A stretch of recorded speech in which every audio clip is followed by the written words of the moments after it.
You're going to have to make me co-host as well. Okay.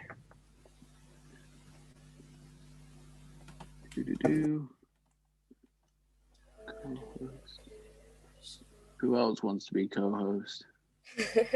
We'll do a little lottery. Oh, Jagadish is interested.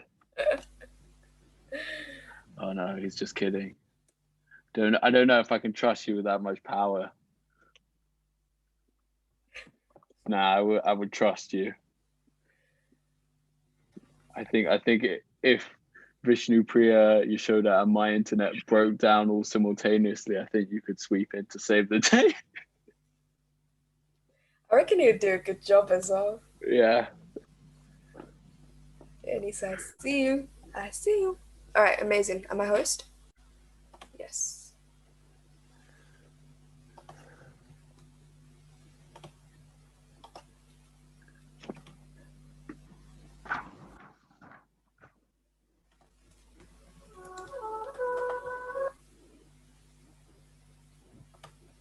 Oh.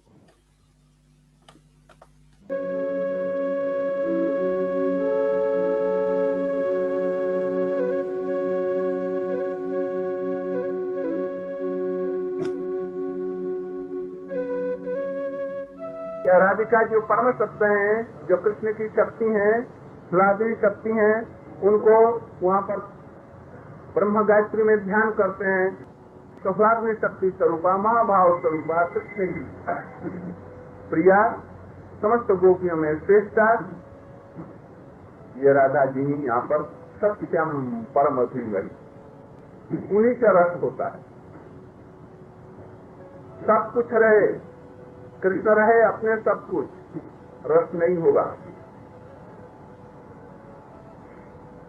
यदि ब्रज के भी सब लोग रहे तो सब रस नहीं होगा, पूर्ण रूप में नहीं होगा, पूर्णतम रूप में नहीं होगा।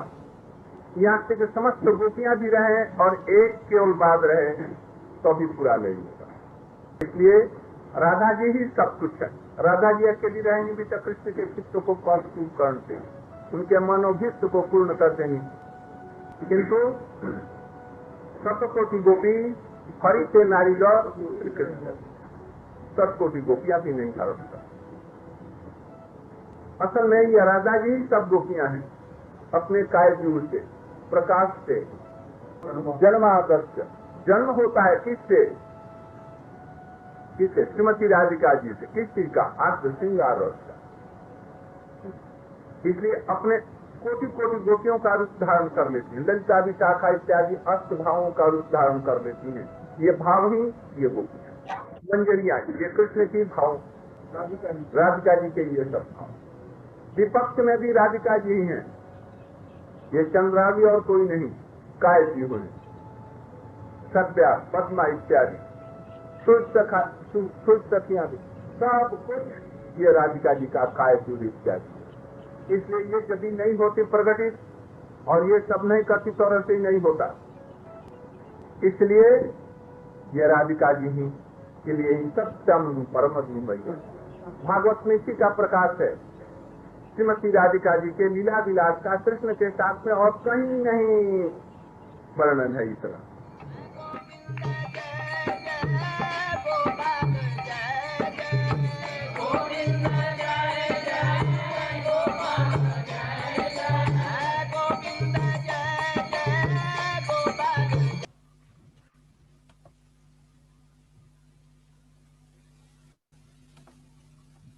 Vanchakalpaturvischa, Kripasinduevicha, Patitanam Pavanabhyo, Vaishnavabhyo Namanamaha, Om Gyantiramandasya, Yanjana Salakya, Chakshurmilitam Yena, Tashmai Shri Guru Namaha, Trinada Pisunichana, Tarora Pisahishnuna, Amanina Manadena, Kitni Sadahari, Tate nukampam susamikshamano, unjanaivatma kritam vipakam, hitvatvapubi vididam namaste, divetayo muktisadaya bak, anya blasta sunyam, gyan kamriana vritam, anukalenya krishnu shiranam, bhakti utama, Shri Krishna Chaitanya, Prabhu Nityananda, Shri Advaita Gadata Shivasadi, Gaura Bhakta Vrinda. Hare Krishna, Krishna Krishna, Hare Hare, Hare Ram, Ram Ram, Hare Hare. Dandavat pranams to my godfathers, godmothers, aunties, uncles, I forgot last time, god cousins, god brothers and sisters, god nieces, nephews, god sons and daughters. I don't think I'm old enough to have any god grandsons and granddaughters, but who knows. Beautiful to see you all on this Thursday evening. And we're about to embark on another holistic bhakti event. And actually, I don't know whether that was coincidence or intentional. That video was really well chosen. For those of you who are not devotees, you probably didn't understand any of it. But what's interesting about it, just to unpack it for a moment, is that our Gurudev, for some people it's their guru, and some people it's their guru's guru, and so for some other people, other relationship of a spiritual authority. Srila Bhaktivedanta Narayan Maharaj is known as the Prayojan Guru. He's the guru who came to remind us and reinforce us what is the goal of bhakti, what is the purpose of bhakti. And indeed, today's title, I'll read it out, is we will dive into the purpose of spirituality in human life, the purpose of spirituality in human society, and how to find one's individual purpose within the framework of a spiritually centered human society. So lots of words mentioned, purpose and spirituality. And before I introduce our very dynamic, wonderful speaker tonight, I just want to center ourselves in what the purpose is of holistic bhakti, because some really good conversations happened in the last week. And from an original intention of what we set out for holistic bhakti to be, it's still the same intention, but I think it's worth emphasizing with some philosophical backbone what our emphasis is. So the intention behind holistic bhakti to begin with was always to bring the seniors together with the juniors, for the seniors to nourish the juniors with their life experience, and for the juniors to inspire the seniors with their learning and enthusiasm, and to pass the skills whereby we could apply bhakti, this incredible many thousand-year-old philosophy, eternal function of the soul. How can we apply this philosophy in everyday life to actually impact our everyday life, and how can our everyday life help us in our pursuit of bhakti? But in so doing, it's very easy to miss the goal in that, miss the purpose. And we have a very famous verse, which I recited at the beginning in the invocation, which is Anya Blasta Sunyam Gyan Kam Gyanavritam, Anukalenya Krishna Shilam Bhakti Uttama. I won't translate all of that, but one of the most important bits of that is that the individual person who's practicing the highest bhakti, our aim is to be pleasing Sri Krishna, pleasing Radharani, without any self-motivation, without any desire for our own vested interest, but only for his pleasure. This is a very, very high goal. We must always keep this goal in mind. And forgive me for those of you who are not devotees, I'm going to use some technical jargon, but I'll explain it. There are three types of activity. One is called Aropa Siddha Bhakti. Another one is Sangha Siddha Bhakti. And the other one is Swarup Siddha Bhakti. So the high practitioner will practice almost totally Swarup Siddha Bhakti, which consists mainly of hearing, chanting, and remembering. Shmarana, Kirtan, and Shravan. There are actually 6 other limbs of bhakti, which I won't go into now, but this is very much like chanting the Hare Krishna Maha Mantra, taking prasadam, singing together, sing on one's own, and remembering Krishna and the pastimes, really being absorbed in what's called unadulterated or the highest bhakti. But there are always also these other activities which are also important. So for example, in something like Aropa Siddha Bhakti, which is defined as not bhakti, but bhakti if offered to the Lord. So if you're in business, most people do business, they're just trying to increase their bank account. But if you're doing everything you're doing in your business as an offering to Krishna, this becomes bhaktiified in an indirect way. But just because you're doing business, it doesn't mean you're doing bhakti unless you're really offering it to the Lord. In the same way, vegetarianism, you could be a vegetarian, but you could be doing it as much for your own health as you're doing it for bhakti. Of course, Krishna only takes vegetarian foodstuff. So if we're offering our vegetarian food to Krishna, it becomes bhaktiified in this category of aropa siddha bhakti. But in the case of holistic bhakti, and why this is relevant here, this is something called Sangha Siddha Bhakti. So these are activities that are favorable for bhakti, but they're not pure bhakti. So I've got a very interesting quote on this, actually, which says that, is a quote from the Bhagavatam, Canto 11, Chapter 3, verses 23 to 25, where Sri Prabhupada Muni is talking to Maharaj Nimi on this subject of, he says, one should cultivate compassion towards others, friendliness, offering respect to others, cleanliness, austerity, tolerance, silence, non-violence, etc., many other things. And this is very much the area of holistic bhakti, how we can have a better relationship with ourselves, how we can have a better relationship with each other, be more compassionate, be more effective as human beings. But you can do all of those things. You can be even very compassionate, but it could have nothing in relation to Krishna. So it's always about keeping the goal in mind. We want to be respectful and compassionate to each other because we want to honor one another as spirit souls that emanate from Krishna, because we are all have the same God. And so we're all part of the same whole, and we want to respect each other in that context. So we can bhaktify it by purifying our intention. So it's always important in anything in life, even if you just set out a business as a materialist, you've got to do everything with the goal in mind. And spiritual life is no different. You set out and you do these things with the intention in mind. And why this is important is it's very easy to get involved in, say, okay, I want to talk about having better relationships. I want to talk about having a better relationship with my spouse or with my family, or I want a sense of purpose in my life. But unless it's brought back to the spiritual goal, it's not going to be relevant in the context of bhakti yoga. And holistic bhakti always has to have a clear goal in mind. Otherwise, we can end up being very far away from the core tree of knowledge, which is what we want to concentrate on, which is ultimately to serve the Lord, Krishna, unceasingly and with a full heart. So I just thought I'd give a little bit of context to that. I had a conversation with our speaker and a couple of other people on the subject, and I thought it would be great to ground this session this week with these insights or these expositions. So having once I introduce the speaker, he's going to be speaking for 20 minutes, maybe up to half an hour. And then please make the whole session come really alive with your questions. We love it when you ask questions. Tarun Krishna has already put a post in the Zoom chat as to how to ask questions. Tarun, you want to just explain that to our participants, how to ask questions? Harry Bol. So there's two ways to ask questions, which are, one, if you have a question where you don't want to ask it out loud, you submit it via the link below. And if you want to include your name, you can put your name.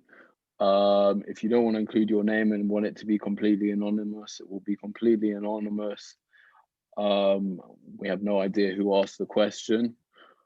If you want to ask your question out loud, you do the same. You submit the question there, leave your name, and then you send me a message in the chat as well saying that you want to ask it out loud. So yeah, very simple, very easy. But if you have any problems, feel free to message myself or Vishnu Priya, and we can explain anything further. And now I think we're handing over to Sripad Bhagavat. Oh, no, go on. So, and also we have a panel. So our speaker will answer questions, but we have a beautiful panel here tonight.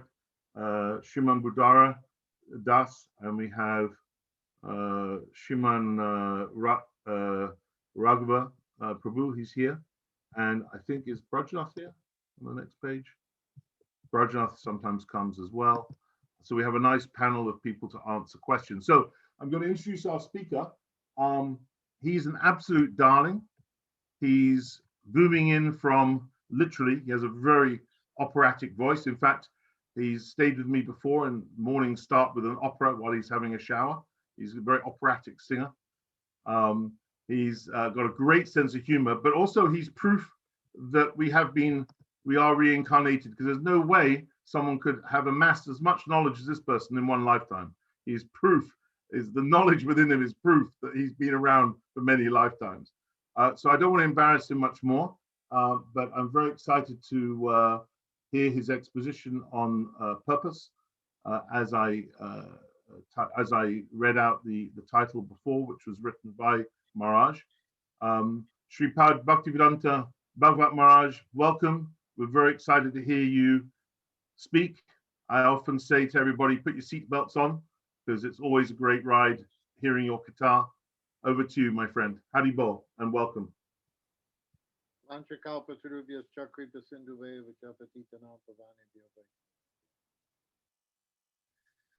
Thank you very much for the opportunity to address you all today about this important subject, that the purpose of life is to live a life of purpose.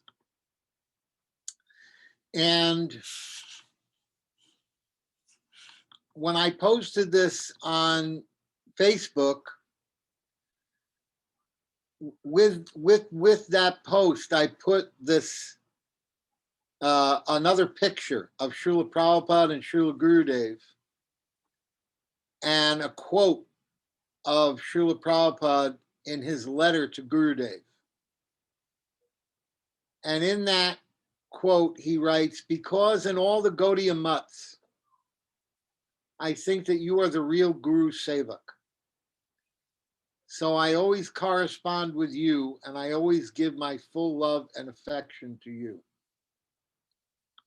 So we see that Srila Prabhupada, he actually mentions to Srila Gurudev in the letter that from the first time that I saw you, my heart was filled with love for you, the way my Guru Maharaj had love for me when he first met me.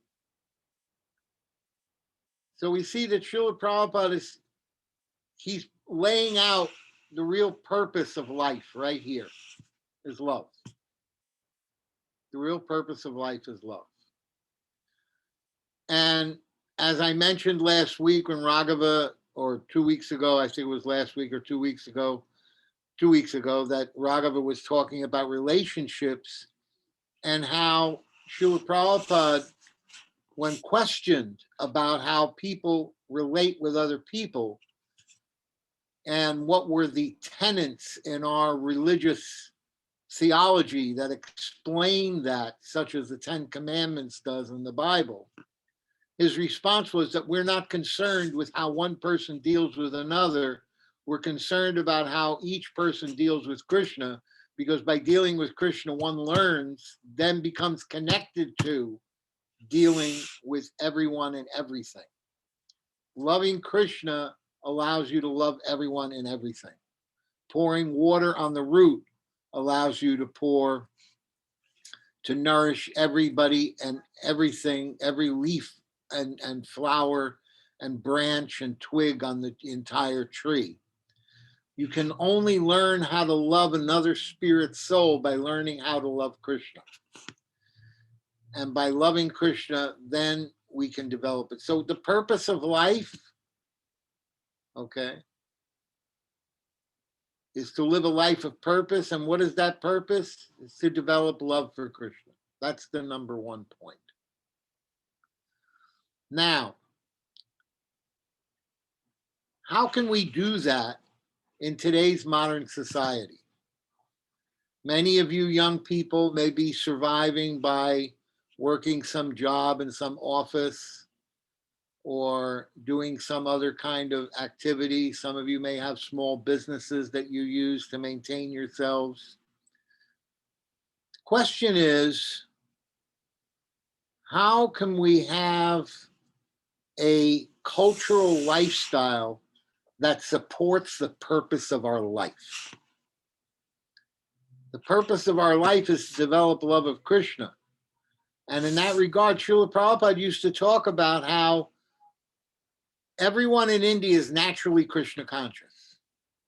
Everyone in India has a tulsi tree in their backyard, a little tulsi plant in their backyard where they're offered water to tulsi every day. Everyone in India has some religious performances that they do every morning and every evening. It's natural. I remember Srila Gaur Govinda Maharaj explaining to me how Jagannath Das, much like Tulsi Das had translated the Ramayana from Sanskrit into Hindi and made it available to the Hindi speaking population of India, so that anyone who knew how to read and write Hindi could read the Ramayana. In Orissa, there was a disciple, a Shiksha disciple of Mahaprabhu named Jagannath Das, who translated the Srimad Bhagavatam from Sanskrit into Oriya. And in every village in Orissa, there was a small hut, a temple made out of mud and straw. And in that hut was a copy of that Orissan Bhagavatam. And every morning, sequentially, starting with the first verse, chronologically to the last verse of the Bhagavatam, it would be read. Srila Gaur Govinda Maharaj personally told me that they would read some Bhagavatam every day until they had it set up so that by the end of the year, the entire Bhagavatam was read one time. He said, so by the time I was 16, when my father died, I had heard the Bhagavatam 16 times. So this was the kind of beautiful education and training that he got, the cultural background. Srila Gaur Govinda Maharaj had his uncles. They were all initiated in a lineage that came from Rasikananda and Shamananda. And they used to perform the bhajans of Narottam Das Thakur. And so they used to be in competition. And the competition was between other kirtan groups throughout Orissa. And they used to win the competition almost every year, his father and his uncles, that they were the best group to sing the songs of Narottam Das Thakur. So you can imagine growing up in this atmosphere, hearing Bhagavatam 16 times by the time you were 16 years old, hearing the bhajans and kirtans of Narottam Das Thakur, hearing the Bhagavad Gita. He started lecturing. Gaur Govinda Maharaj told me that I started lecturing on Bhagavad Gita when I was 16. So they were very well, the whole community, the whole village, everybody was initiated in the lineage of Rasikananda and Shamananda, and they were all followers of the principles of Krishna consciousness. This is what Srila Prabhupada was talking about when he said he wanted to establish Varnashram Dharma. It's not that Varnashram Dharma plays a major role in the 9 principles of bhakti, Shraddha and Sadhu Sangha and Bhajana Kriya, Anartha Nivritti, Nishta, Ruchi, Asakti, Bhav, Prem. There's a progression. And so does Varnashram Dharma play a major role in any part of that progression? No. But it's a foundation upon which one can practice that. It's a foundation on what this culture that Gaur Govinda Maharaj grew up in is a cult. Prabhupada wanted to transfer that culture from India to America so that there would be generations and generations of devotees who were in the lineage of the Gaudiya Vaishnav Sampradaya coming from his Guru Maharaj, so that this lineage would continue to survive the coming disasters that he saw coming in the future. My god sister and I both heard Srila Prabhupada talk about different things, like this pandemic that's coming, that's here. You know, Prabhupada said there would be disease. Some of the, and even Vaman Maharaj and others said that there would be war. Vaibhav Puri Maharaj said there would be a war that would wipe out 3/4 of the population in the world. So there's this is what's happening. This disease. This is only the beginning. This is only the beginning of the tribulations that we're going to have to face in the future before we actually come to the blossoming of the golden age in 2034. So now, what is it that we can do to establish a foundation that will help us to carry on the principles and practices of devotional service, working in an office, working at the stock market, working at the supermarket? What are the things that we can do that will help us to carry on the foundation of bhakti? What will help us to carry on the foundation of bhakti is to establish our own insular civilization known as Varnashram Dharma, which is based on the 4 Varnas and the 4 ashrams, the ashrams being brahmachari and grihastha, vanaprastha, and sannyas, and the Varnas being the Brahmin, Kshatriya, Vaishya, and Sudra, which all of this is created by Krishna. Chaturvanya Mayam Shrishtam Guna Karma Vibhagasa. Krishna created this for the purpose of the development of civilization, the foundation of civilization. This foundation has great power of impressions, sanskars on our spiritual life. Here's an example. When Srila Gaur Govinda Maharaj had a bone disease and they had to operate on him, they performed, they gave him anesthesia, and then they performed operation on the bones in his leg and his hand. And the doctors, because they were all raised in the villages as children, they were listening to him, because Gaur Govinda Maharaj, being a siddha, had no subtle body. His soul was directly living within his within the physical body, and was manifesting, which was now spiritualized. His physical body was Chinmaya Sarir, spiritualized. His soul was living directly in that body, and therefore he was able to consciously speak through the anesthesia. And what was he reciting? He was reciting the 10th canto of Srimad Bhagavatam from Jagannath Das's Bhagavat that was done in Oriya. And all of the doctors and nurses knew what he was talking about because they all heard it too, as children in the villages. This is the power of having this village Varnashram Dharma cultural foundation. It creates impressions, powerful spiritual impressions that are not lost throughout your entire life. And so the importance of creating this Varnashram is not because it is a part of bhakti, but because it is the foundation and support for the practice of bhakti.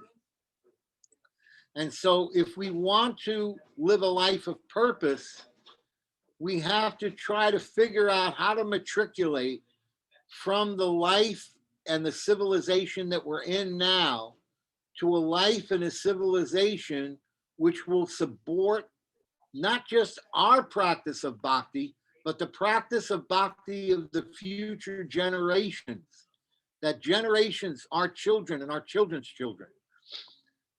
Srila Prabhupada once told us, he said, your children will not be pure devotees. He said, but your children's children will be pure devotees. because the impressions that we had from growing up in families where we were eating meat, drinking, etc., that sort of disqualifies us on some level from having the ability to produce a child with that kind of consciousness.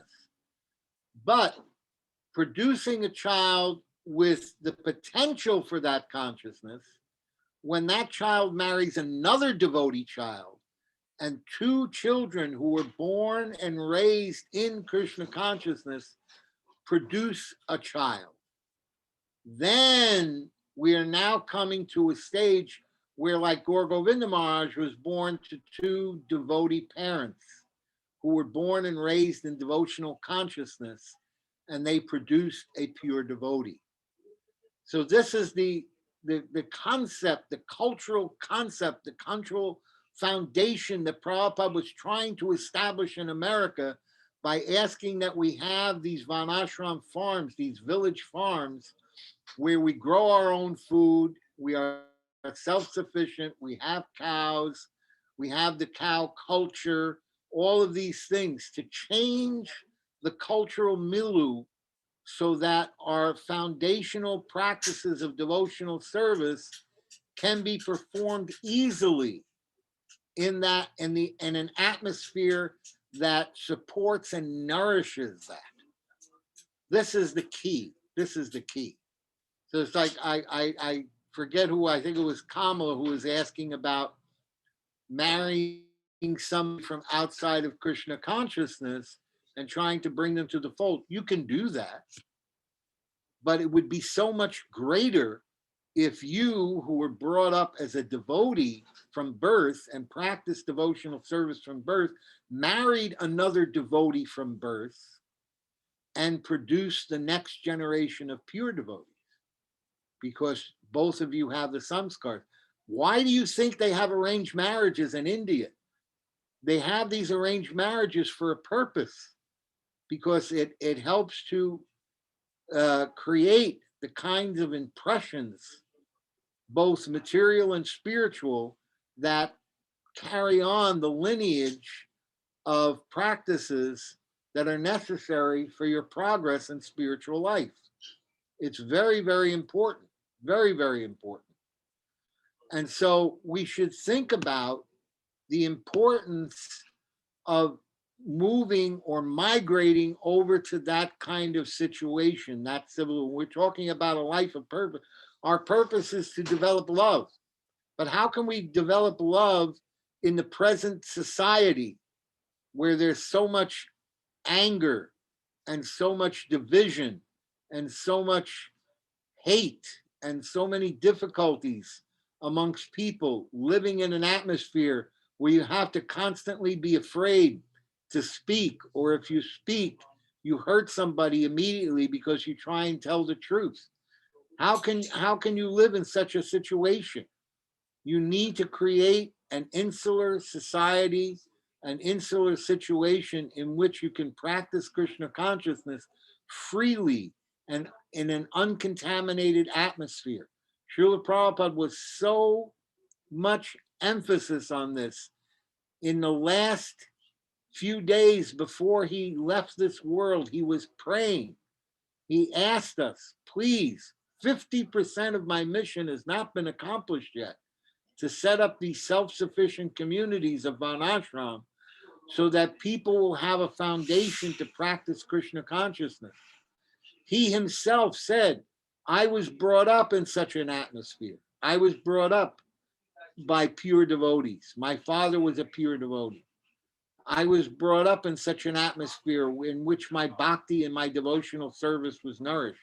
Bhaktisiddhanta recognized that by not giving Srila Prabhupada a name when he initiated him. It was Harinam. He said he's already been named because his guru, his father, was a pure devotee. So therefore we should understand very, very carefully that living a life of purpose at this present juncture in time, where society is on the precipice of total disaster, the best and most important thing that we can do is try to figure out how to set up self-sufficient communities. Those self-sufficient communities can be tied to preaching work in the city. For instance, Srila Prabhupada said, you can make restaurants in the city, and then the milk and the produce that are produced on the farm can be brought to the city and sold in the restaurants and in a store so that the public can have access to wholesome milk and wholesome foods from the farm. He said, and this will help support both enterprises. So there's a way to gradually segue into this by using some of what we have in society now while we're establishing something outside of that. In terms of a self-sufficient community. In Texas, this devotee has done so well, this Sadananda Prabhu, he has established a grid of solar panels everywhere that he has so much electricity, all the houses are run on solar panels, and the factory that produces the raw food bars is run on solar panels. And he sells the raw food bars everywhere. People are buying huge quantities of the nut butters and the seed butters and the raw food bars, and everything is done with the solar panels, all the electricity. And the water comes from the ground. He's got piped in water from the ground.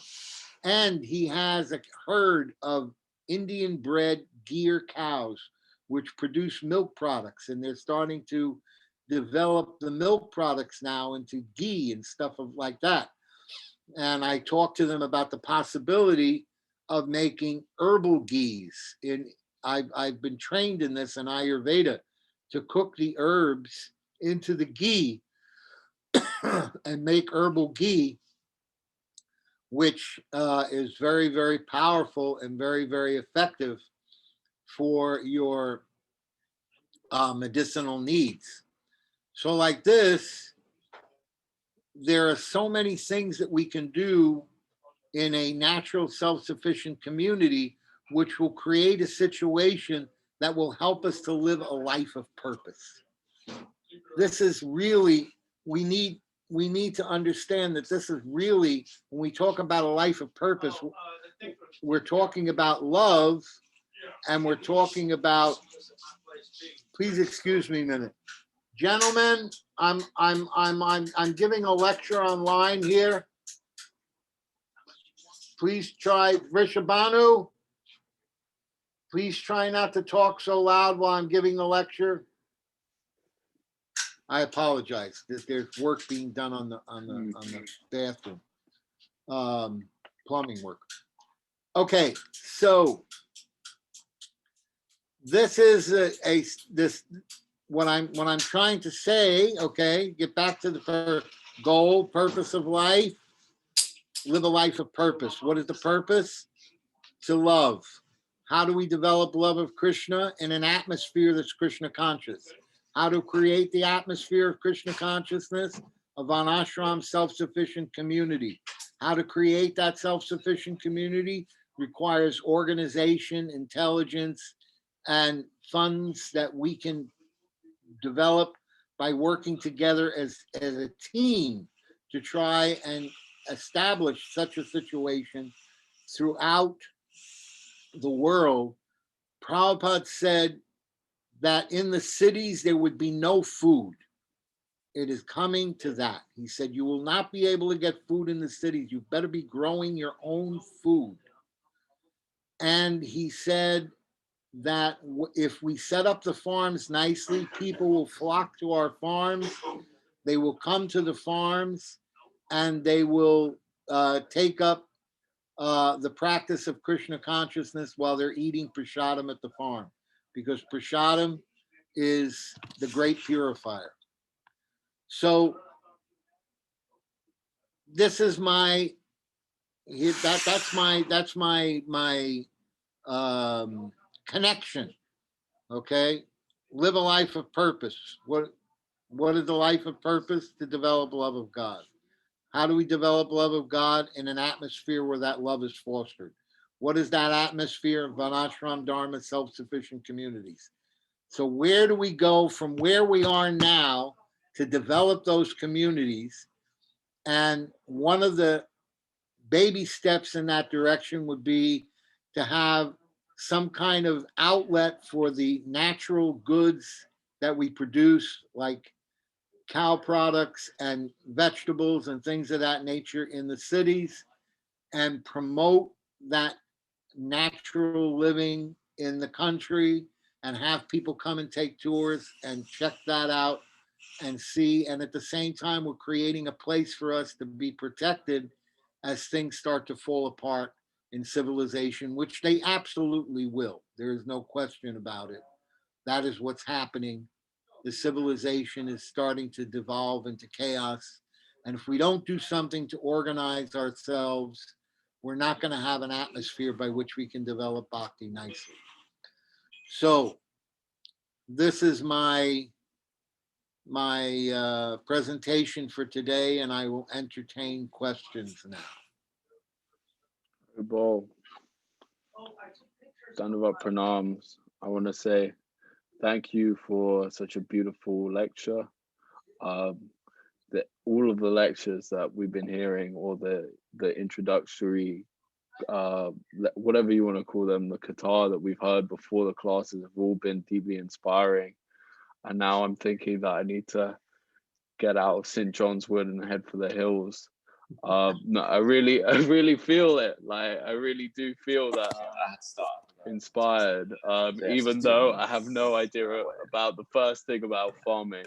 But I'm going to send it back. That's your microphone. oh, Maharaj, you need to give them a break no, for an hour. that was Maharaj, you need to give your guys a break. no, that was coming from someone else. Don't worry. Oh, is it? I didn't say anything. There was some sound, but it was coming from someone else's mic. Don't worry. I muted them. Anyway, we're gonna go to the first question. And it's one part, but I'm gonna add a little bit on at the end. And the first question is, why is 2034 the year the golden age will blossom? And my part that I want to add on to that is, how to put this, what is the golden age that has been predicted in Kali Yuga, that Sri Chaitanya Mahaprabhu has predicted? What can we expect from it, and how can we explain it for people who aren't so familiar with Krishna consciousness, and how is it relevant to their lives now? So, Maharaj. Srila Prabhupada used to talk about the golden age of Kali Yuga. And he said that it began with the appearance of Sri Chaitanya Mahaprabhu 500 years ago.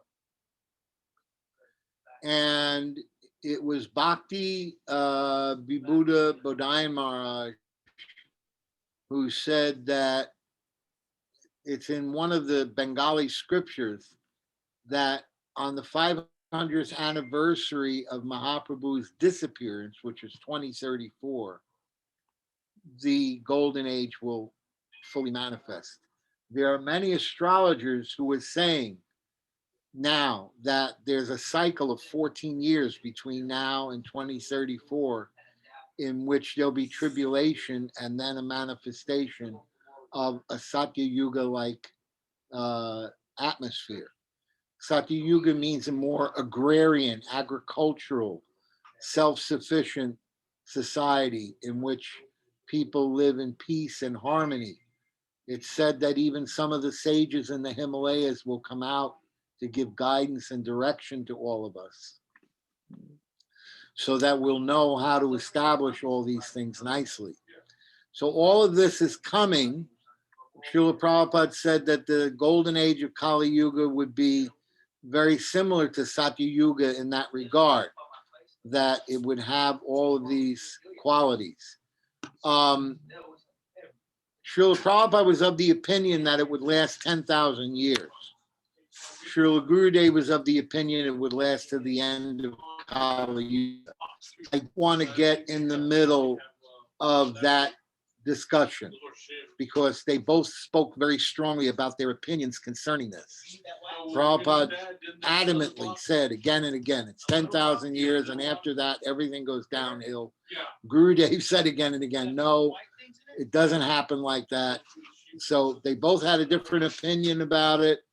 Srila Bhaktisiddhanta said that one whose mind is made of mundane stuff should not get involved in the disputes of pure devotees, because of your inability to understand the transcendental nature of their discussions. So I'm not getting involved in it. I'm just stating both sides, because I know that there's disciples of Gurudev here who may ask that question. So the answer is, I'm not getting involved in the dispute or the discussion. The situation is that there will be a golden age. How long it lasts, that's up for debate or discussion between the disciples of Prabhupada and Gurudev, but there will be at least 10,000 years of a golden age. One time they asked Srila Prabhupada, what will happen when Kali Yuga goes down? What will happen to your disciples? He said, before the 10,000 years is up, all my disciples will be with me in the spiritual world. So at least I have that to look forward to. I know I'm only here for 10,000 years.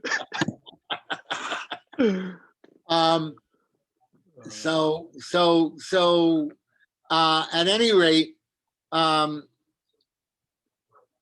these are the things that I've heard about the nature of the golden age of Kali Yuga.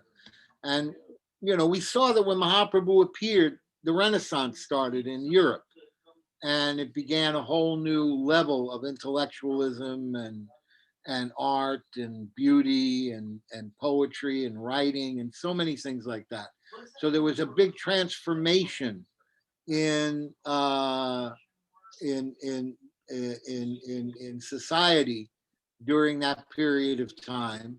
And now we've come to a place where mundane material society, the machine age society, has come to a place where they're intending to run all of the factories and other things with robots, and just eliminate people from doing any of these kinds of jobs anymore.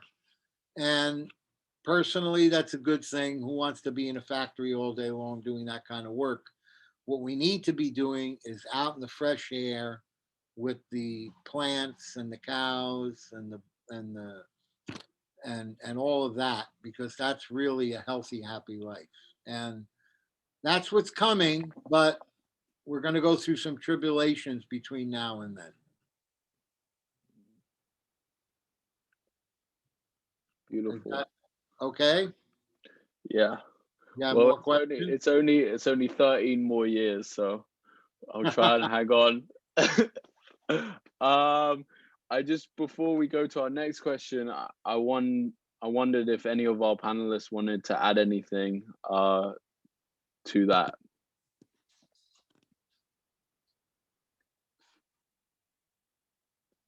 Raghava, are you saying something? No, he's not. Okay, so I think we're gonna go. I think Madhuvat probably wanted to say something. Madhuvat probably. Okay. Oh yeah, Haribol, I couldn't work out, where do I message? Do I message you privately if I want to say something? Is that what I do? Yeah, Okay. that's just a reminder for all the speakers. Just send send me or VP a message, and then we'll put you up next, so we know to expect you. Okay. It was just an add-on. That's all. It was just that when I remember we were in Baja with Srila Gurudev, Srila Bhaktisiddhanta Narayan Maharaj, and somebody was asking about the golden age.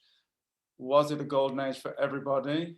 Or, because you often hear this in all sorts of spiritual circles, that it's going to be a golden age for all sorts of Buddhists and yoga practitioners and crystal healers and all of this.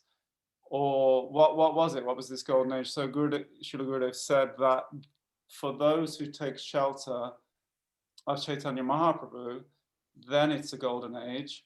For everybody else, basically it's Kali Yuga. So I think this, I mean, personally, I think, anybody else can say what they think this means, but I think it means that because in Kali Yuga, Chaitanya Mahaprabhu came to give the highest thing to the most fallen, right? He came to give this Manjari Bhav to the sort of fallen living entities of Kali Yuga. Sorry, you might be able to hear our cat meowing in the background in agreement. And so this is the golden age. This is Chaitanya Mahaprabhu giving this highest thing. Because you see Mahaprabhu like this, he's one arm up and he's giving like this to the most fallen, to the lowest. So this is the idea of the golden age that I always had and that I heard from Gurudev. And also, like, I think Bhagavat Maharaj will remember that Srila Govinda Maharaj, he said that Mahaprabhu is Patit Pavan, but he's not Kapat Pavan, right? He's not the savior of the most duplicitous, actually. Mahaprabhu is the savior of the most fallen. He's Patit Pavan. Kapat means like duplicitous. So those people who are sort of, if you like, not favorable to Mahaprabhu's movement, how can they be in receipt of a golden age? I mean, unless they, by the association of the devotees, they somehow take to the path of devotional service. So I don't know, that was always my idea of golden age, not that it would be a sort of, you know, amazing heaven on earth kind of utopia kind of thing, that it would be for those people who were trying to take shelter of Mahaprabhu's movement. Anyway, that was what I had to add. Okay, I'm gonna go to Raghava. Wants to add something small, I think. Hare Krishna. Thank you, Maharaj, for a wonderful presentation. It was really nice to listen to, and putting into perspective the sort of, you know, the primary angas or limbs or activities of bhakti, and those that are perhaps like more of a secondary, indirect nature, and how Prabhupada has given us like the full package that covers all the bases and puts us rightly on the path of devotional service, developing our you know, little tiny bhakti kripa, all the way, you know, growing and nourishing all the way up to the lotus feet of Sri Krishna. And so also wanted to point out how we're in the situation that we are in today. You're talking about you know, today's systems will not be tomorrow's systems because the cracks are being shown, and systems that we've trusted for generations are failing us, like the way we grow our food. It's the way that we live right now, which also brings a silver lining, which is that we are now, you know, freed up and connected online and through the internet, and we have access to more and more resources to help us in our spiritual sort of well-being and our mental well-being, which is not a given, because, you know, there are a lot of people that are very, you know, lonely or isolated, or don't have a spiritual path to fall back on. And they are, you know, you hear more and more in the news, people dealing with mental health issues and, you know, addiction or all sorts of other destructive behaviors, etc. And it's very easy to become isolated and alone. And so we're very grateful that we have this community, even although it's online and we can't like physically hug one another and, you know, be together in kirtan, which is like obviously, you know, really the golden age, right? To be fully absorbed in the Yuga Dharma, the sort of the, you know, the path of perfection for this age through Harinam Sankirtan. Maybe we cannot do it like physically, but in spirit, you know, we feel inside more and more of a longing to have that reinstated, to have that once again. And that longing itself, I think, is really is a path in and of itself, right? I mean, we could be in kirtan, right, physically, and be thinking of like, oh, you know, I wonder what they're going to serve for dessert later on, right? So you are not really in the kirtan at that moment, but right now we are not in that sankirtan setting, but our hearts are longing for it. And because it's very hard, almost nearly impossible. Well, not for you guys. You are you break the mold here, actually. But for most of us, it's something that is just increasing our longing to one day be again in that kirtan. that Sankirtan with the Come devotees. to London. Yeah, we'll come to London. So, you know, so I just wanted to add that we are very fortunate, and you know, the devotees and Maharaj and Yashodananda and Budar Prabhu and Madhava Prabhu and others are sharing what they know and what they've learned and experienced in this path of bhakti, and while more and more people are looking for ways to support themselves, like mentally, spiritually, physically, this is a wonderful process here by the simple chanting of the Hare Krishna Maha Mantra, talking about golden age and talking about, you know, how easy Krishna has made it. Because Krishna, he's like, you know what, you are lost to me, but, you know, I am just as much in a campaign to search for you, that maybe even more than you are searching for me, right? It's the lost search, what is it? The loving search for the lost servant. Like Krishna makes it so easy for us to come to him, like whereas in previous ages we had to do all sorts of austerities and reach perfection. In this age, we simply follow the instructions of our guru and chant Hare Krishna with a humble state of mind, and you know, golden age is there for us if we want it. So Hare Krishna. Thank you very much. Thank you, Raghava. Very well. Haribol. Okay. I'm gonna say both Maharaj and Padara have said they can say something. Do you want to say something, or should we move on to the next question? It's really, really, really important that I address some of the points that Madhuvrat made to try and expand on what Prabhupada was saying concerning the Kali Yuga and the Golden Age. Well then. Two things. One, during the time of Srila Prabhupada, Can you come close to the mic, please, Maharaj?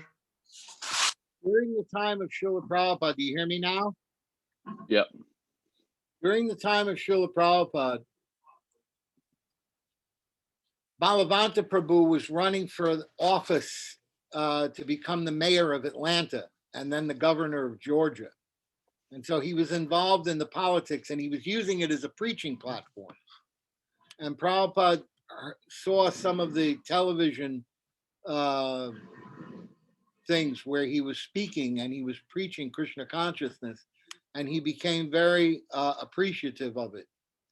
So Balavanta came to him during that time and he said, we've been reading these books about these very wealthy bankers like the Rothschilds and the Rockefellers and others, and how they're trying to control the whole world. And what is your opinion about dealing with these kinds of people? Srila Prabhupada said, these people are not even important. He said, they're puppets. He said, there's 5 families that control the whole world, and they're Rakshasas, and they eat their dead. And if you try to stop them, they'll devour you. He said, you have no power to change them. You have no power to uproot them or to move them out of position or power.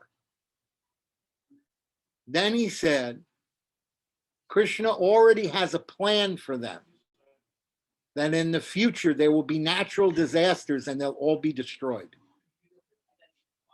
He said, and then the golden age will come and things will be more beautiful and more wonderful, and all of this motor car civilization will be destroyed. So Prabhupada had a very clear vision of this, very clear understanding of how this was going to happen.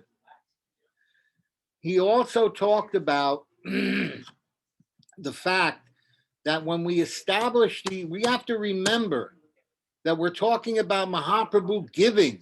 Mahaprabhu's giving. That means preaching. And Prabhupada was emphatic about the point of making these self-sufficient farms. He said, thousands and thousands of people will flock to these farms. He said, and the preaching will be great after these disasters and after these things. The preaching will be great. People will be ready to embrace the preaching of Mahaprabhu. They'll be ready to embrace this concept of the highest goal of spiritual life. And he said that not only will the preaching be great, he said, but we will become very influential. He said, when the war comes, he said, the devotees will be the ones who will be distributing prasadam and medical care to help people, and we will be applauded for our service to humanity.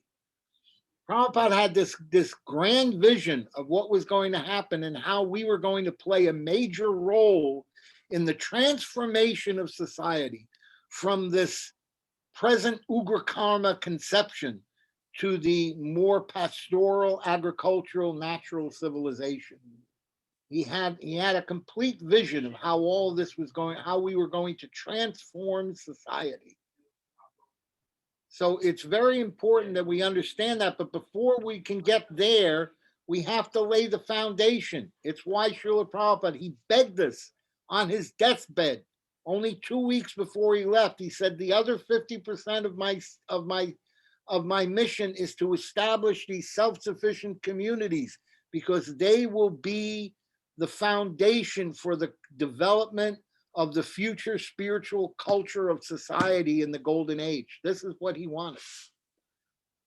We should understand it from that perspective. It's not that he wanted Varnashram, that it was going to interfere that he considered it an essential part of the development of bhakti. If you read his commentary in the Chaitanya Charitamrita, when Mahaprabhu dismisses the statement of Ramananda Roy about bhakti, about Varnashram Dharma as being the goal, and then Mahaprabhu speaks, and he says, no, this is external. This is not important. And Prabhupada says Varnashram is not important to the development of bhakti, in the sense that it's not a significant part of the bhakti yoga system, the 9 levels of devotional service. But yet it remains the foundation of a cultural atmosphere in which those 9 processes can flourish, because it's hard for them to flourish in the present Ugra Karma society. It's not the plant, it's the soil, right, Maharaj? Huh? Not the plant, but the soil. Yes. I'd love to hear what Budara has to add to this, if you don't mind.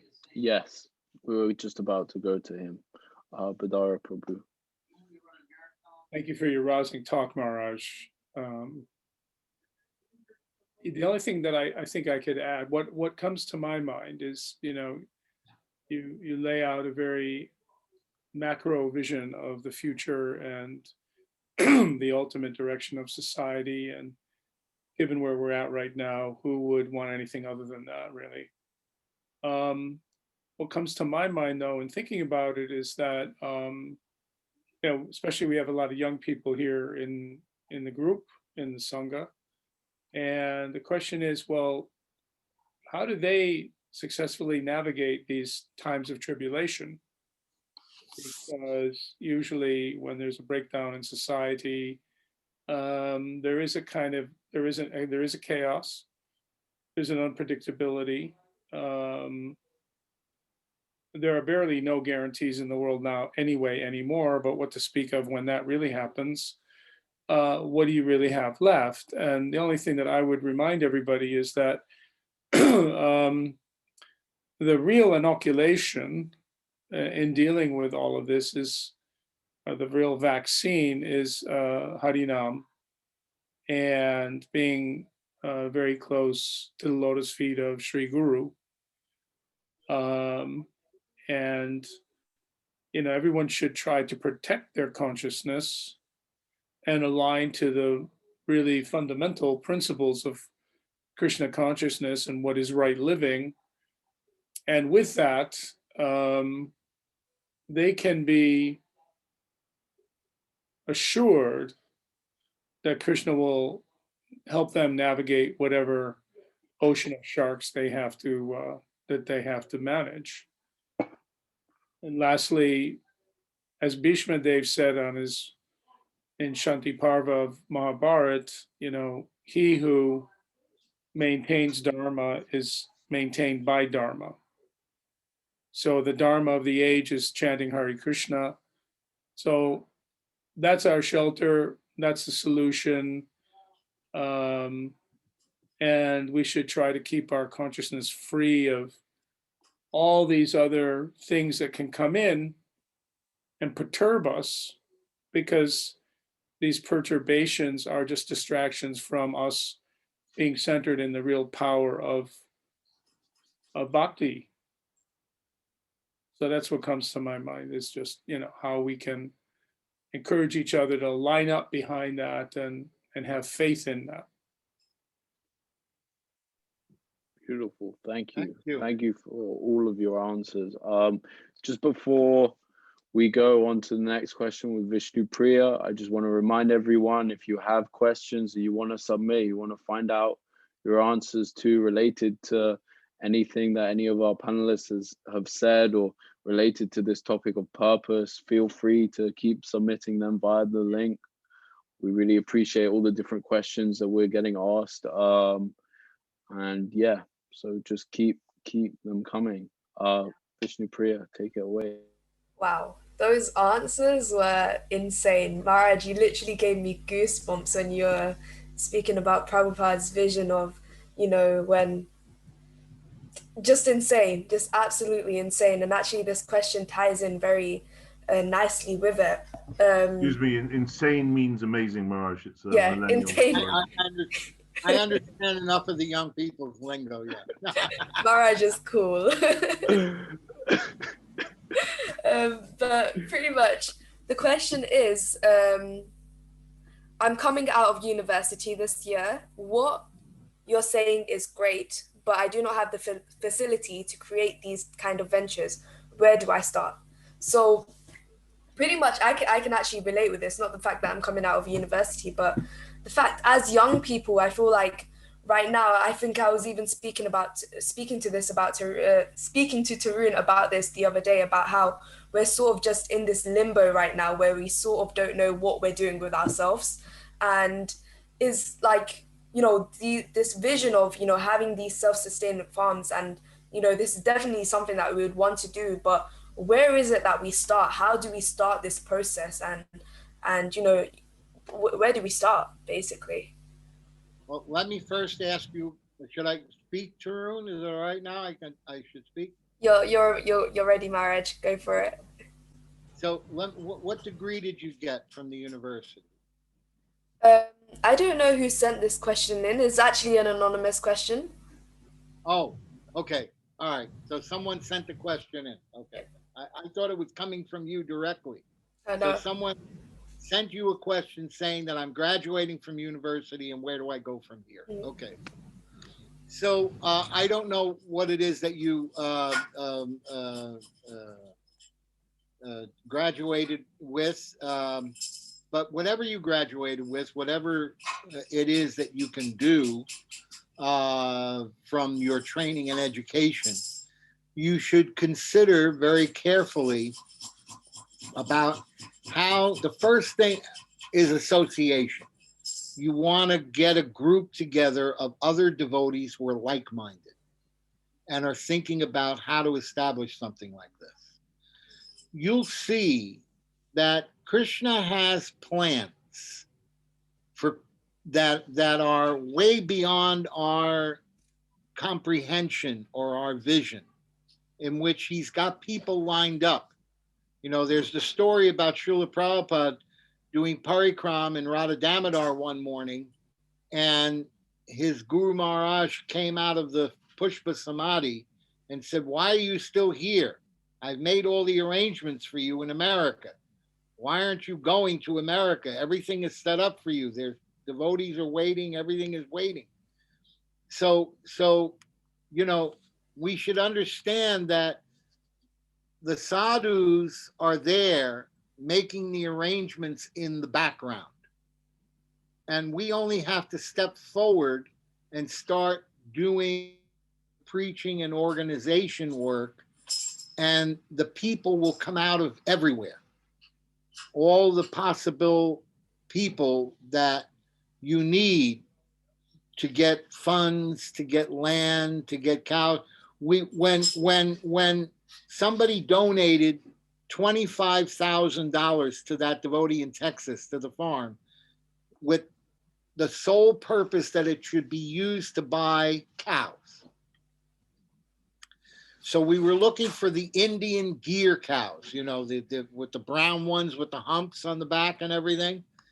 And there was one guy in Texas who imported them from Mexico because the king of Gujarat sent hundreds of gear cows to the king of Mexico or Spain or whatever it was many centuries ago, and those cows were there.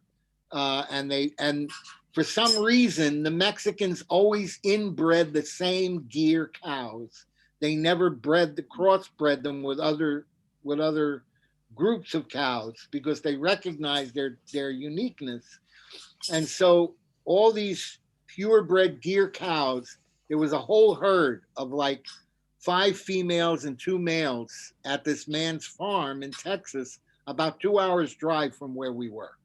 So we go and talk to the guy and explain to him that we want to get the whole herd and not just one cow, which he's been used to selling to some Indian people around the country. They were buying like 1 cow at a time. We wanted the whole herd.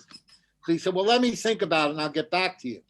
And the next morning he calls up on the phone. He said, well, last night the Lord came to me and said, give them cows to those people because I want those people to have those cows. And so he gave it, you know, he sold us the whole pack of cows.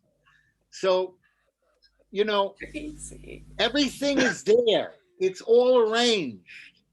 The development of the whole golden age of Kali Yuga and all of the self-sufficient farms and everything is all arranged. We only have to step forward and grab it.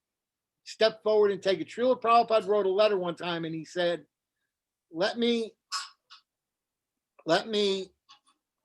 say to you, to this devotee, that the mission of Mahaprabhu that Mahaprabhu said, my name will be heard in every town and village. He said, this mission will be fulfilled. He said, even if all of you leave me tomorrow, it will still get fulfilled because it is the word of Krishna. Krishna has said it will happen and it will happen, and new people will come and new people will step forward and everything will happen because the Lord has declared that it is going to happen. So Srila Prabhupada has said that this is going to happen, that our farms will be inundated with people if we create them. All we have to do is create them. And the preaching, he said, will be so favorable. When society collapses, he said, the preaching will be so favorable because the people will no longer trust the civilization that has been created by these demons and bankers and all of these people. That no one will trust it anymore. And so what will happen is that all you have to do is just start as small and humbly, and as Budara pointed out, take up the chanting with great sincerity and devotion. And if you're following the chanting and the principles with great sincerity and devotion and love, and you have association of few like-minded people, and you have intention, just as Kamala was saying, I believe if we have the right intent to sincerely help, Guru and Krishna will help.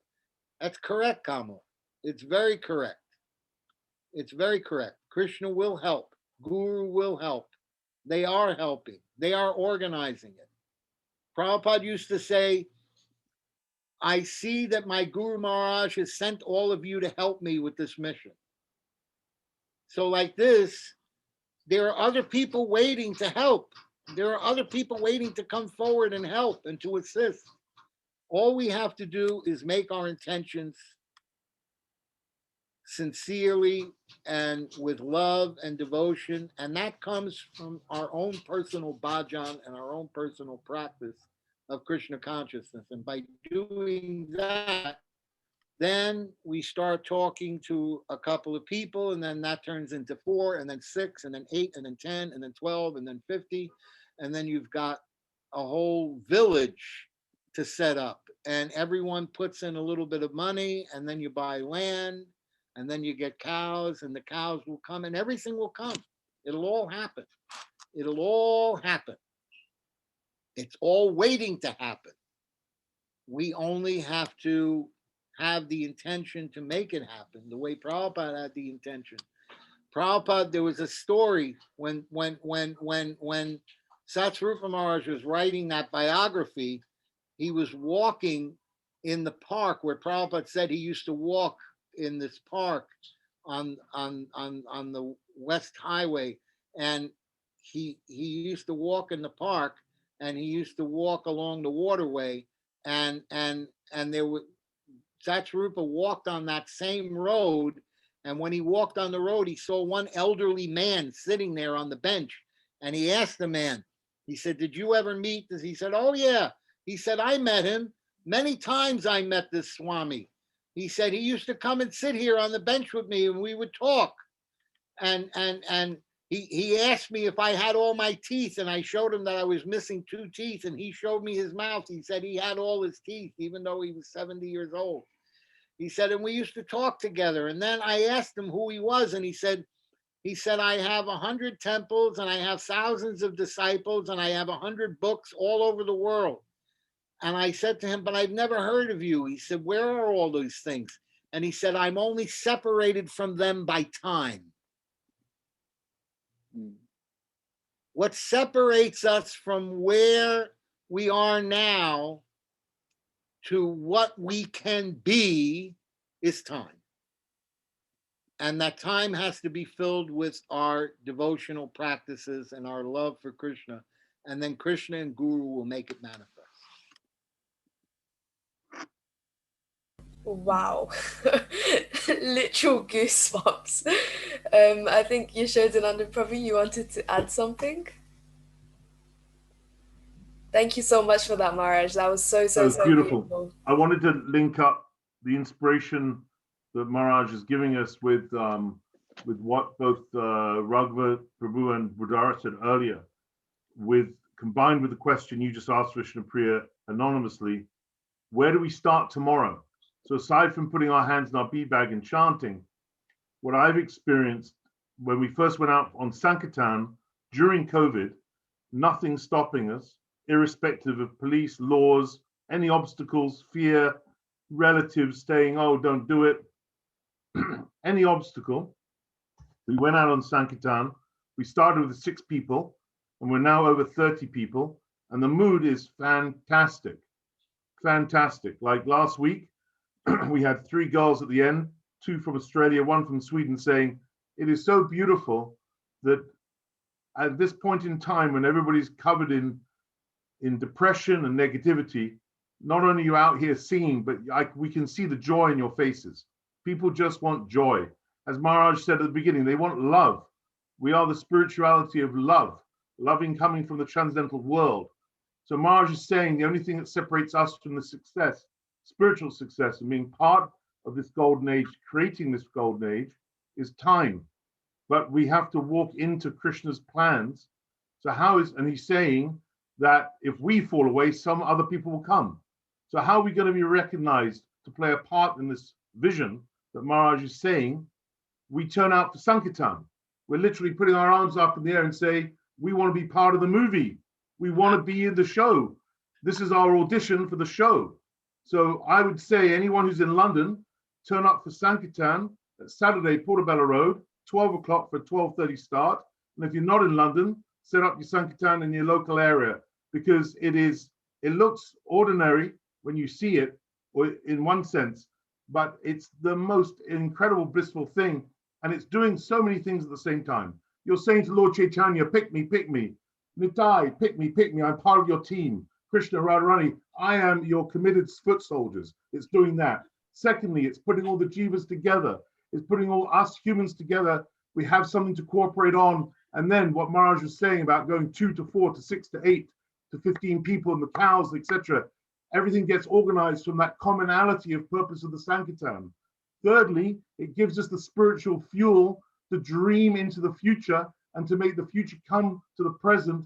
The only thing separating us is time. We have that power, that Shakti, because we are connected through Parampara to Lord Nityananda and Mahaprabhu. And the inspiration will flow into us, because we'll be like empty flutes for Krishna, and we will be the fighting soldiers for Krishna with that spiritual energy.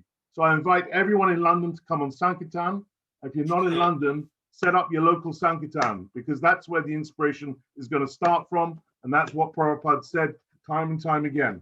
Start with Sankirtan. Haribol!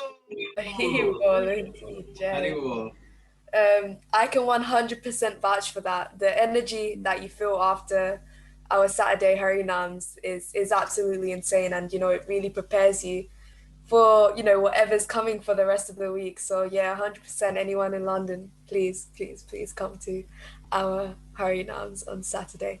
I think Badara, probably you had something to add.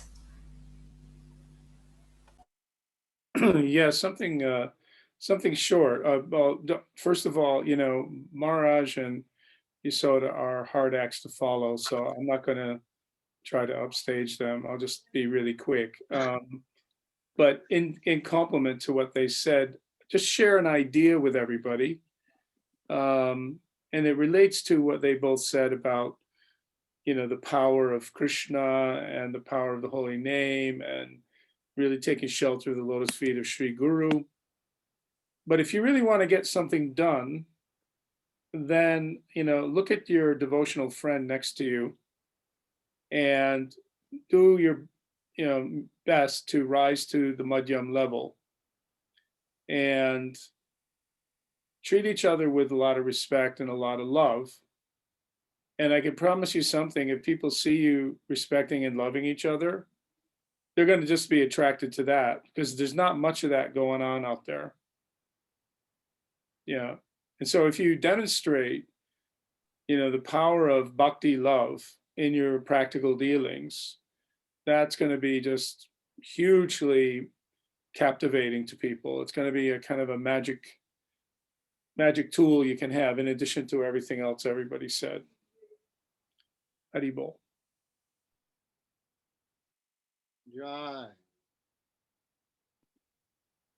Wow, incredible. Thank you.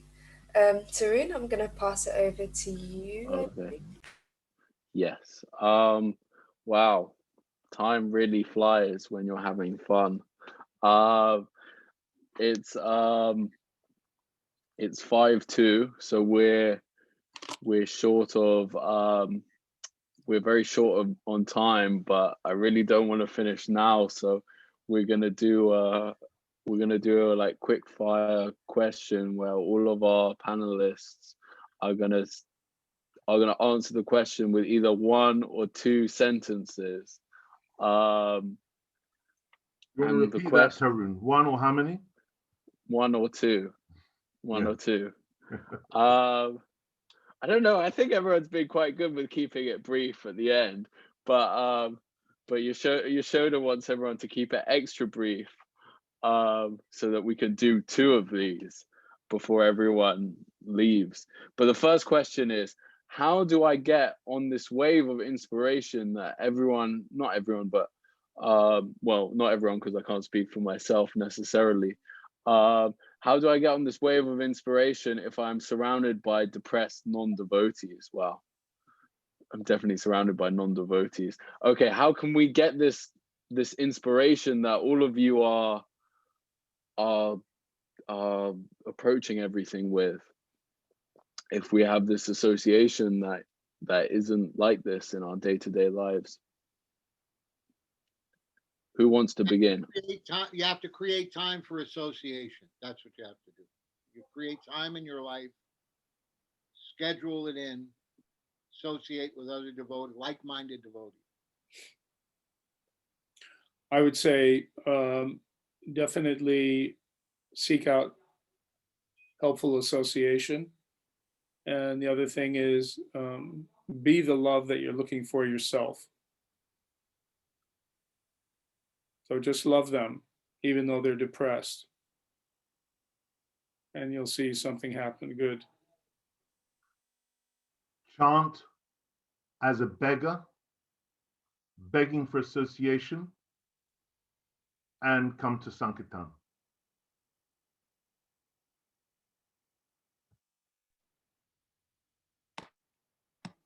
I would say don't see them as depressed people, see them as devotees, potential devotees, because whoever you're surrounded by, they're all also eternal servants of Krishna. And as Buddha said, if you can bring some light into that environment, they also have the potential to become, we all have the potential, right, to become devotees. So try to see them differently. And I was going to say that through your own association, through this type of format, through whoever you have your private conversations with, through what you read, you become the inspiration. Mm-hmm. Try to inspire others through your behavior and understanding. Yeah, I was actually going to say something very similar that has been echoed, which is the prayer of Saint Francis, which could very well be like accommodated within the spirit of bhakti and devotion and service. That, when you see there's despair, let me sow hope, and when there's darkness, let me sow light. When there's sadness, let me sow joy. So you become the light. You become the qualities that you look for in another. And so, if someone doesn't have a smile, you give them one of yours. And you can see how it's a bit hard these days with a face mask on, which is actually really affecting people. But, to acknowledge another and to perhaps, like Madhavrat Prabhu also said, like, don't see them as a depressed person, but see them as a soul, as part and parcel of Krishna that is worthy of our love and respect and understanding and non-judgment, and to just to give someone that space and love and understanding, you probably help them and uplift them. So that was my 2 sentences. Hare Krishna. Thank you. Yeah, amazing, thank you. That's so beautiful. I think we're gonna have one more fire round. This one we're gonna have to keep. Wait, did you show the Nandan Prabhu? Wanna add? I think you already spoke. I spoke, but it's probably so boring you kind of didn't listen. I'm sorry, I'm trying to do like 5 things at once. But yeah, this one we're gonna have to keep it extra brief, 1 sentence max, just as we're coming to the end of this session. But it's a very deep question. How can I find purpose if I have no faith, and how do I find this faith? Bhagavat Maharaj, do you want to start? Is he there? Same thing, 1 or 2 sentences, right? Yeah. Mm. He's disappeared. Sorry. I had to check on what was going on with the plumbing. That's okay. Should I repeat the question to you, Maharaj? Yes, please. How can I find purpose if I have no faith? And how can I find this faith? Gurudev used to say that Shraddha, faith, comes by association with sadhus. So, Kamala made a point about more online association. Another devotee said geographically it's a challenge to get association with devotees, but online there's association. So we have to make it a chance, it doesn't always have to be in a form like this. It could be, individuals, one-to-one, with some senior person that you have faith in, that can be helpful to give you nourishment in your spiritual life. So Shraddha, faith, comes by association with sadhus who can help direct you and give you purpose. Okay, I'm going to add to that because it's a sequential.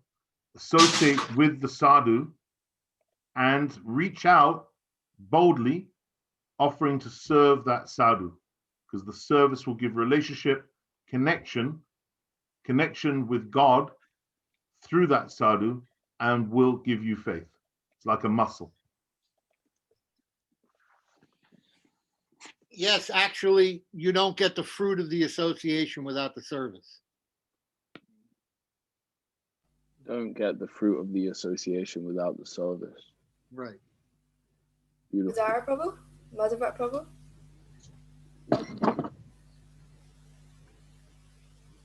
Go for it, Vidara Prabhu, all yours. Someone's got to go first. I was handing over to Madhavat because I was just so deep in thought about the question.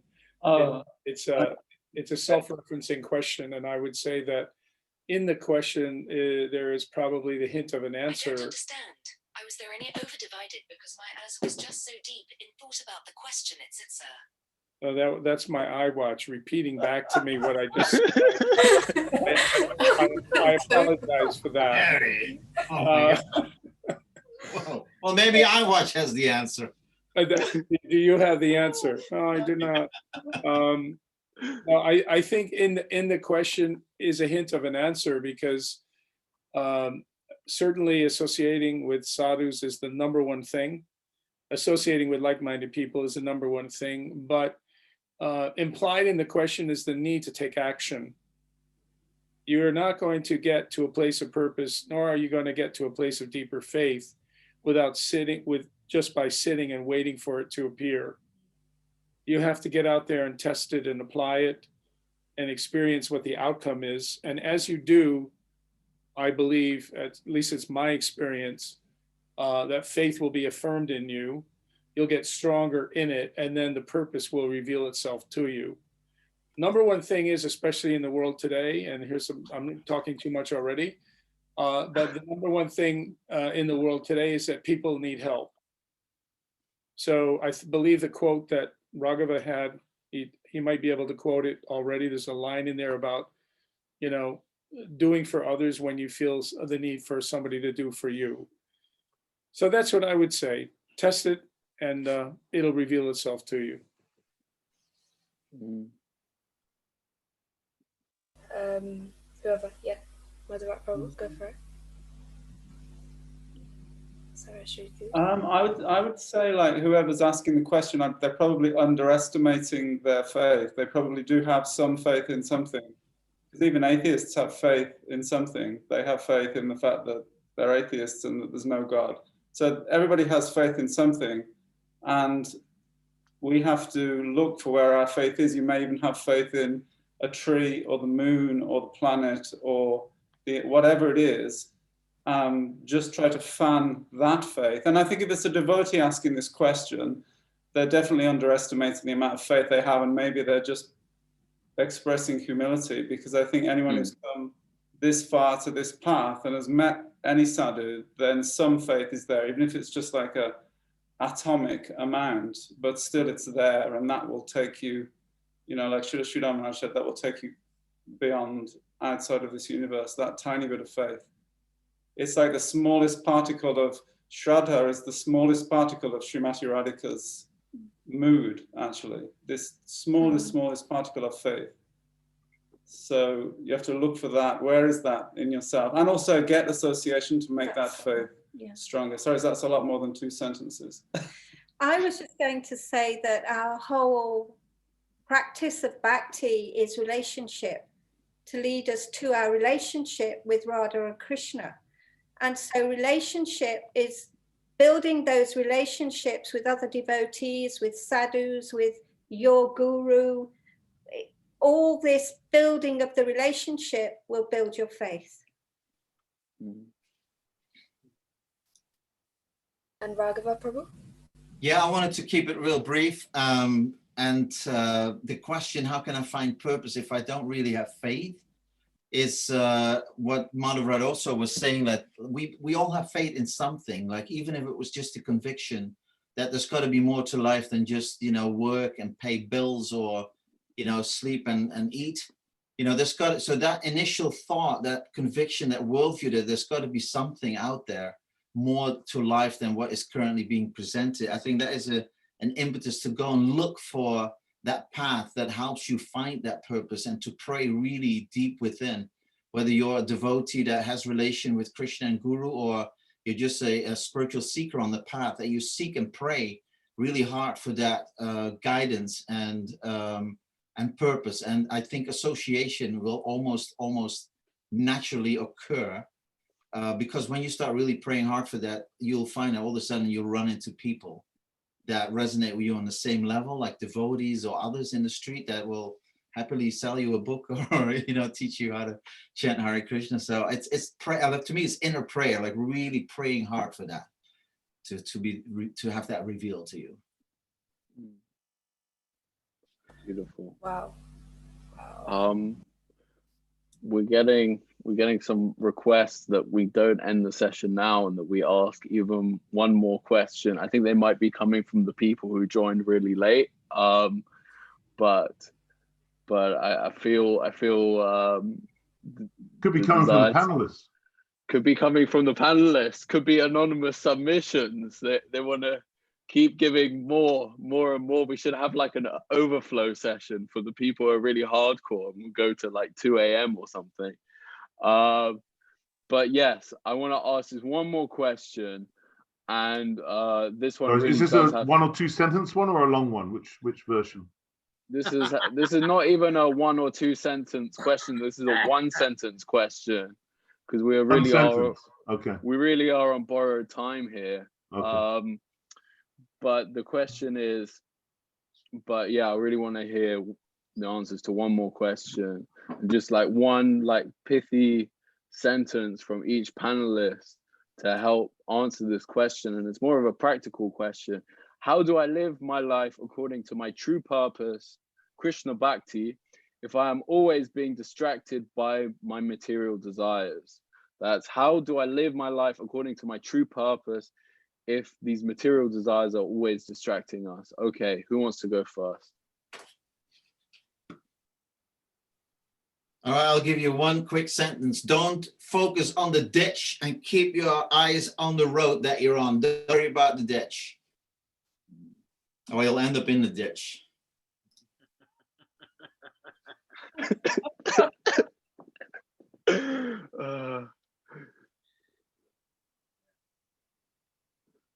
You have to keep your eyes on the goal. And like I can only speak from my experience, but when my mind is kind of distracted or wandering or thinking I do this, do that, I either get the job done that I need to get done, or I chant. Make changes in your life slowly, 1 change per week. Do some new savor. Don't try to change everything in one go. No matter what your material desires are, stay focused on Guru and Krishna, and that will all get taken care of.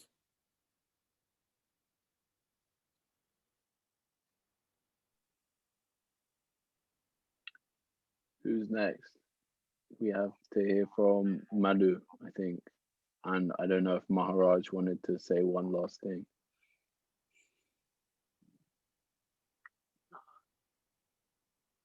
Oh, I didn't really have an answer for that, apart from, like, as Badara Prabhu said, just continue and try not to, and like Raghava said, don't focus on those negative things, and try not to like beat yourself up about it, because it's not necessarily a disqualification for bhakti just because you have material desires. It's just part of the growth, and it's part of just being real with yourself that this is who I am, and I need to sort of come out from this position. So desire to come out from it and continue your practice, I would say. That's what I'm trying to do anyway. Hare Krishna. Hare Bol. Maharaj, did you have anything to add, or did you get it all in? Prabhupada used to say, in all circumstances, under all difficulties, always remember Krishna and never forget him. And Krishna will help you to resolve everything. So, excuse me, confirmed. Always remember Krishna and never forget him. Knees on the truth. Huh? Sneeze on the truth. Yes, sneeze on the truth. So cute. Maharaj, you're actually just the cutest thing ever. That's something in the Kanana Vachana. It's a book of omens in India that says that different things are signals of whether something is going to happen or not happen, is true or false, this or that.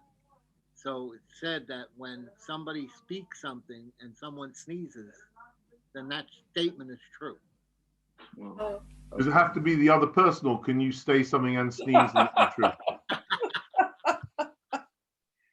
It doesn't say that whether you sneeze or somebody else. It just says if you speak something and there's a sneeze, then it's considered true. So I was born Jewish, Maharaj. I can't help myself. Okay. Okay. So what we have to look forward to next session is that Vishnu Priya is going to make an announcement that 200 devotees are going to make a massive farm just out of London. I'm going to snort a load of black pepper right on cue, and then it's all going to come true. What are you going to snort, Tarun? Just some black pepper. Oh, good. Just making sure.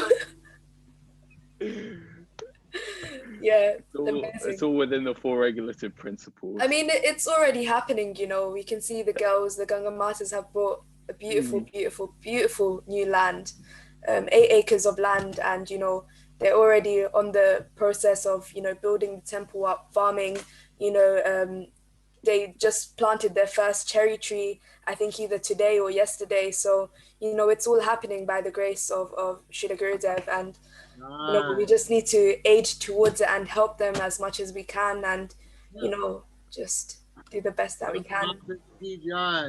Jai, Jai. Srila Gurudev ki Jai. I think I'm gonna pass it over back to Yashodanandan Prabhu. Me? Okay. I think we're at the end, right, guys? That was explosive. Actually, I feel like we've gone another 3 hours, but we possibly shouldn't. That was just splendiferous. Thank you so much. Our panelists, our speaker, Sripad Bhaktivedanta, Bhagavat Maharaj, you were volcanic as ever. Volcanic space rocket. Beautiful. Thank you so much. Very inspirational. I love hearing that content. I've heard it from you a few times, but it's always fresh each time I hear it, and it's always a source of inspiration. And thank you to our beautiful panelists, Budara Prabhu and Raghava, Madhuvrat, Sureshri. Who did I miss out? Raghava I put in there. I feel like I'm missing someone. Anyway, if I'm missing you, let me know. Thank you so much to our beautiful Seva group. Yourself. Huh? Yourself. Oh, yeah, I can't thank myself. Thank you to the Seva group. Tarun Krishna and Vishnu Priya are delightful to serve with. I'm very fortunate to be serving with them. It's a sweet, sweet group. And also, I'd like to say thanks to Hare Krishna Das, who made a real contribution to begin with, helping to set the structure of the program. And I think he's going to jump back in at some point to serve again. But also, I want to thank everyone who turns up, because your Shravan, which is one of the 3 principal hallmarks, the 3 principal process limbs of bhakti, Shravan, Kirtan, and Shmaranam, remembering, singing, chanting, and hearing. Hearing is a great service. We've got 2 ears and 1 mouth. I remember once I was going to a great sadhu's lectures, Umadidi, she's amazing. But I'm not very tuned into Indian English, so I couldn't understand half of what she's saying. And I made a vow to go to 4 of her seminars, 1 back to back. And I got back after the first one, I was complaining in my head, oh, I wish our English was better, da da da da da. And then Gurudev came in my heart and he said, the problem with you, Yashodanandan, is you're going there to enjoy the Harikatha. Go there to serve it. Serve it. Serve with your ears. And when I went with that attitude of serving what I was hearing, it changed everything. I ended up going to about 15 of her seminars back to back, even up in Birmingham.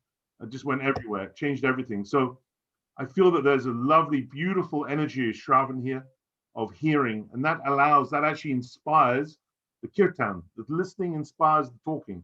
So you're all playing an incredibly active and important role by A, turning up, and B, lending us both of your ears to listen to this beautiful katha. So thank you so much, everybody. Again, we'll see you in Oh, we'll see you in 3 weeks, right? Not 2 weeks.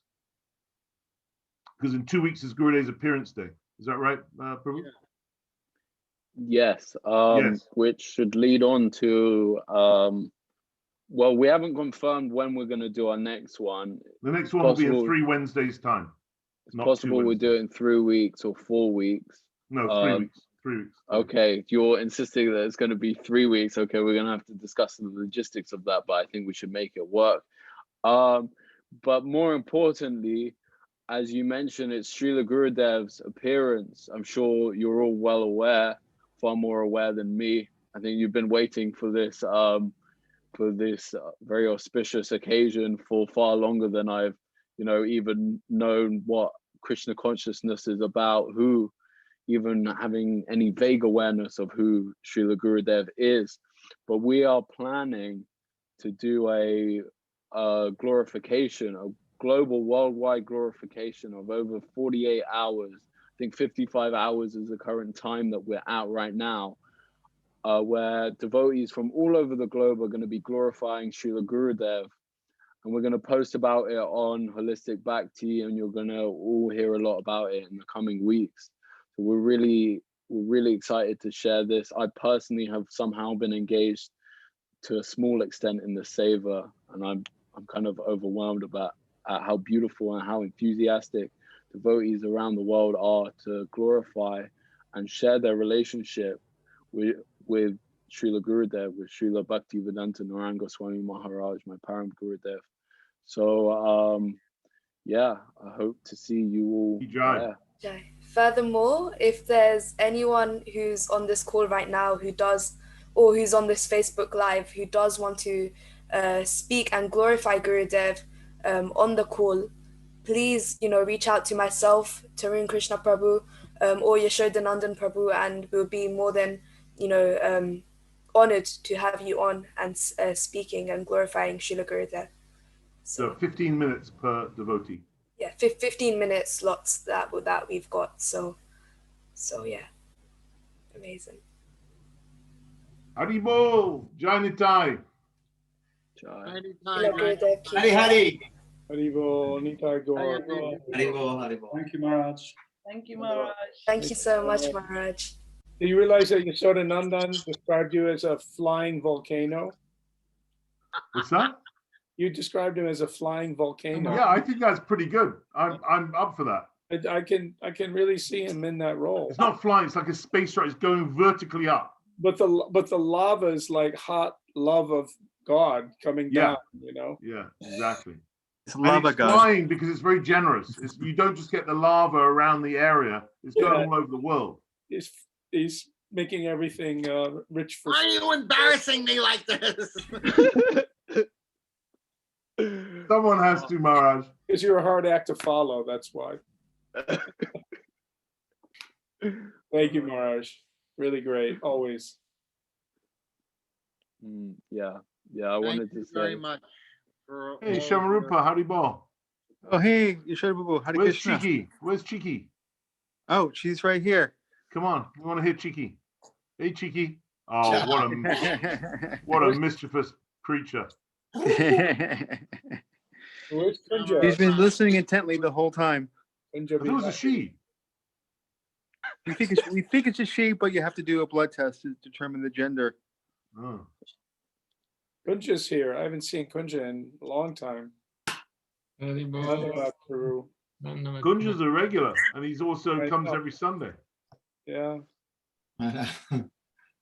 Saving grace. Special bhakta.